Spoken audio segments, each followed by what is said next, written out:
जन जन में दिगंबरत्व की पहचान बनाने संत डॉक्टर मुनि प्रणाम सागर जी जो जगत को आचरण का आशीष देते हैं, तरने का ताबीज देते हैं, बोधि समाधि का बीज देते हैं, जो दुनिया में कोई न दे सके ऐसी वो चीज दिया करते हैं।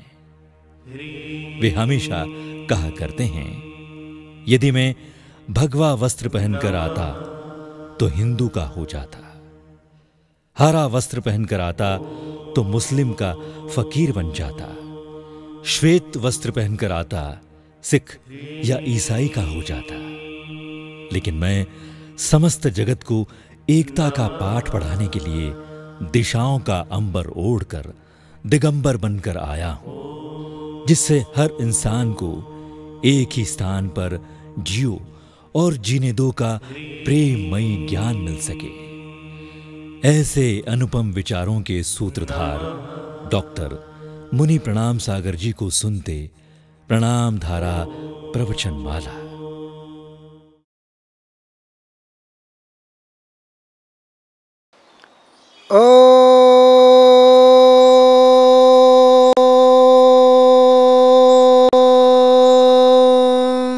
नमः सिद्धेभ्यः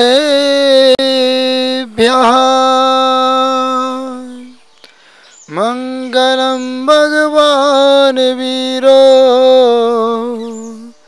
मंगलम गौतमो गणी मंगलम कुंद कुंदाद्यो जैन धर्मोस्तु मंगलम सर्वमंगले मांगल्यम सर्वकल्याणिकारकम प्रदानां सर्वधर्माणां जैनम जयतु शासनम जैनम जयतु शासनम जैनम जयतु शासनम। अनंतानंत सिद्ध परमेष्ठी के चरणों में नमन करते हुए 24 तीर्थंकरों का सुमिरन करते हुए परम पूज्य आचार्य पुष्पदंत सागर जी को हृदय में विराजमान करते हुए प्रिय आत्मन आपके समक्ष हूँ। एक प्रश्न को लेकर आपसे मुखातिब होना चाहता हूँ। आपको सुख चाहिए या शांति? गरीब सुख की तलाश में घूमता है और अमीर शांति के लिए एकांत खोजता है। जिसके पास कुछ नहीं है वह सुख के लिए चारों तरफ दौड़ धूप किया करता है, और जिसके पास सब कुछ हुआ करता है वह शांति के लिए एकांत की ओर चला जाया करता है। आज व्यक्ति सुख की तलाश में घूम रहा है, उसे सिर्फ सुख ही सुख दिखाई देता है। एक व्यक्ति से पूछा जाए, आप पैसा कमाते हो क्यों? सुख के लिए। मकान बनाते हो ऐश व आराम के लिए। गाड़ी खरीदते हो शान शौकत के लिए। ज़मीन खरीदते हो ऐश व आराम की ज़िंदगी जीने के लिए। आज हर इंसान सुख के लिए भाग रहा है। जहाँ पर सुख की बात चलती है वहीं से ही व्यक्ति के भीतर विवाद के भाव पैदा हो जाते हैं, वहीं पर व्यक्ति द्वेष भावना से भर जाता है। आज इंसान अपने आप से दुखी नहीं है, पड़ोसी के सुख को देखकर दुखी है कि मेरा पड़ोसी इतना सुखी क्यों है। मेरे पास छोटा सा मकान, मेरे साथ रहने वाला पड़ोसी आज इतना संपन्न कैसे हो गया। मेरे पास तो साइकिल थी, सामने वाले पड़ोसी के पास तो साइकिल भी नहीं थी, लेकिन आज पड़ोसी के पास मोटरसाइकिल कहाँ से आ गई।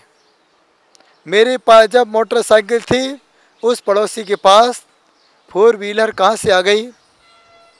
वह पड़ोसी सामने वाले पड़ोसी के सुख को देख देख करके जलता है, जल जल के राख हो जाया करता है। कंपटीशन के भाव उसके मन में पैदा हो जाया करते हैं। जो व्यक्ति आज तक मेरे सामने हाथ जोड़ करके 1-1 रुपए की भीख मांगा करता था, आज उसकी लॉटरी कैसे खुल सकती है? आज वह व्यक्ति इतना धनपति कैसे हो सकता है? धनाढ्य कैसे हो सकता है? बस वही पीड़ा, वही जलन पड़ोसी को जलाने का काम किया करती है। एक बात हमेशा ध्यान रखना, व्यक्ति अग्नि से एक बार जल के मर जाया करता है, पेट्रोल से एक बार जल के मर जाया करता है, अग्नि संस्कारों के माध्यम से एक बार जल के अंतिम संस्कारित हो जाया करता है, लेकिन अंदर की जलन व्यक्ति को हर बार जलाने का काम किया करती है। जब पड़ोसी बड़ी गाड़ी लेके जाता है तो उस अमीर पड़ोसी को कितनी जलन होती है। जब वह गरीब पड़ोसी आनंद के साथ जीवन जीता है, उस अमीर व्यक्ति को कितना विकल्प होता होगा। जब गरीब व्यक्ति चैन की नींद सोता होगा, उस अमीर व्यक्ति को कितना टेंशन होता होगा। आज इंसान ने दूसरों को देख करके धन जोड़ने का प्रयास किया है। आज व्यक्ति 2 रोटी से अपना जीवन चला सकता है। आज व्यक्ति एक छोटे से मकान में रह करके अपना जीवन बसर कर सकता है, लेकिन आज तुम्हारे पास जो धन है, दौलत है, मकान है, वाहन है, सिर्फ पड़ोसी को जलाने के लिए। एक मारुति कार से भी काम चल सकता था, लेकिन आज मारुति कार किसी को पसंद नहीं है, क्योंकि वह मारुति अब सभी के पास अवेलेबल हो चुकी है। उस समय होंडा सिटी के भाव पैदा होते हैं, मर्सिडीज के भाव पैदा होते हैं, BMW गाड़ी खरीदने के भाव पैदा हो जाते हैं। मेरी जैसी गाड़ी सामने वाले की नहीं होना चाहिए। महिलाएं जब साड़ी की दुकान पर जाती हैं, एक ही बात दुकानदार से कहती हैं, ऐसी साड़ी दिखाओ जो आज तक किसी ने ना खरीदी हो, जिस साड़ी को पहन करके मैं बाहर जाऊं, सभी की निगाह मेरी साड़ी की तरफ होना चाहिए। उस महिला ने दुकानदार से कहा, ऐसी साड़ी मुझे चाहिए जिस साड़ी को देखकर मेरी पड़ोसी जल उठे।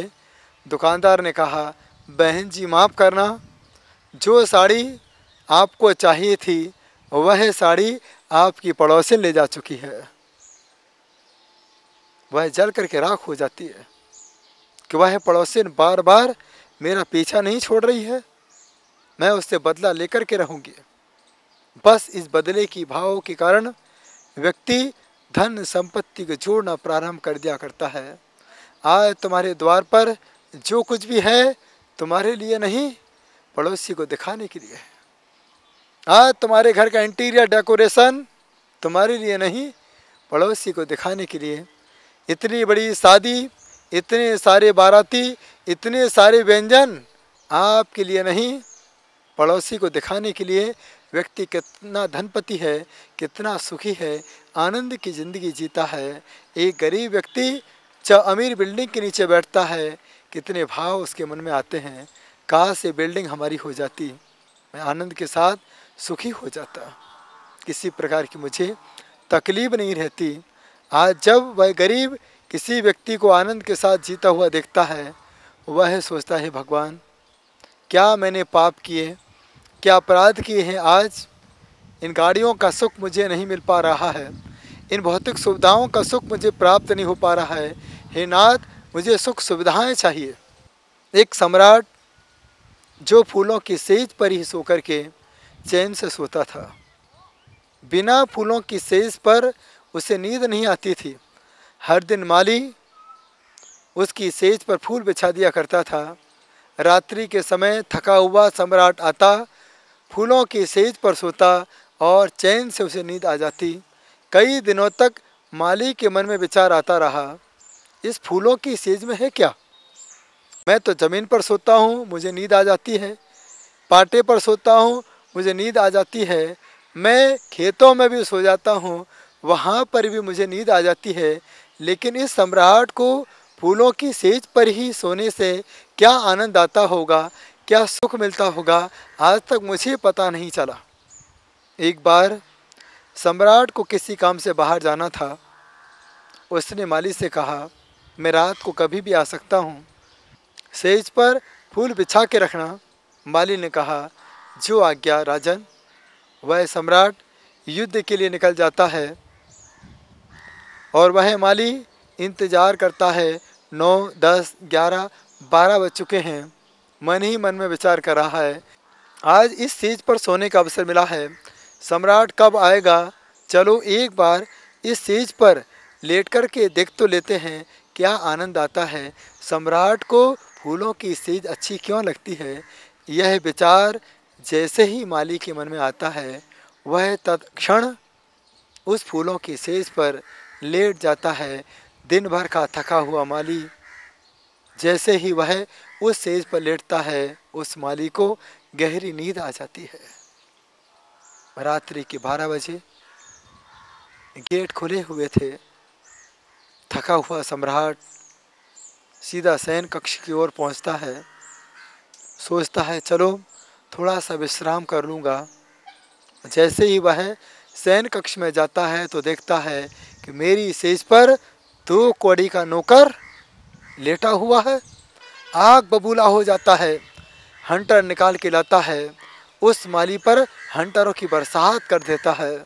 वह माली घबरा करके उठ जाता है। कहता है राजन, मुझसे बहुत बड़ी भूल हो चुकी है। मैं तो आराम करने के लिए लेटा था, मुझे क्या पता था कि सेज पर लेटकर मुझे नींद आ जाएगी। माफ़ कर दो राजन, मैं ऐसी भूल कभी नहीं करूँगा। लेकिन कहाँ वो सम्राट मानने वाला था। हंटर पर हंटर मारता चला गया। थोड़ी देर के बाद ना जाने उस माली के भीतर क्या प्रज्ञा जागी, वह मन ही मन में मुस्कुराने लगा। फिर धीरे धीरे से जोर जोर से मुस्कुराने लगा। सम्राट को लगा मैं इतना इसे मार रहा हूँ, इतना पीड़ित कर रहा हूँ, फिर भी इसके चेहरे पर मुस्कुराहट, क्या बात है, क्या कारण है। वह सम्राट मारते मारते थक जाता है।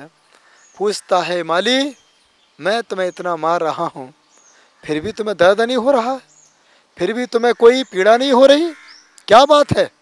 इतना मारने के बाद भी आपके चेहरे पर मुस्कुराहट। उस माली ने कहा, आज मैं बहुत आनंदित हूँ कि आपने मुझे हंटरों से मारा है।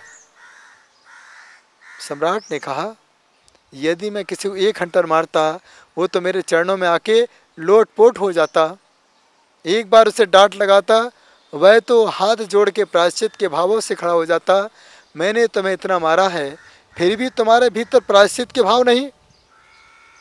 हे राजन, मैंने तो इतना ही विचार किया, जब मैं थोड़ी देर के लिए इस फूलों की सेज पर सोता हूँ, मेरे शरीर पर इतने सारे हंटर पड़ सकते हैं, और आप तो इतने सालों से फूलों की सेज पर सो रहे हो, ना जाने तुम्हें कर्मों के कितने हंटर पड़ेंगे।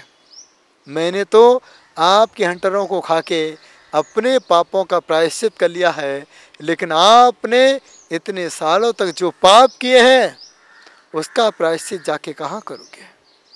मैं तो अपनी ज़िंदगी को शांति के साथ जी सकता हूँ, लेकिन आप इन सुख सुविधाओं को भोग करके ना जाने कहाँ जाओगे।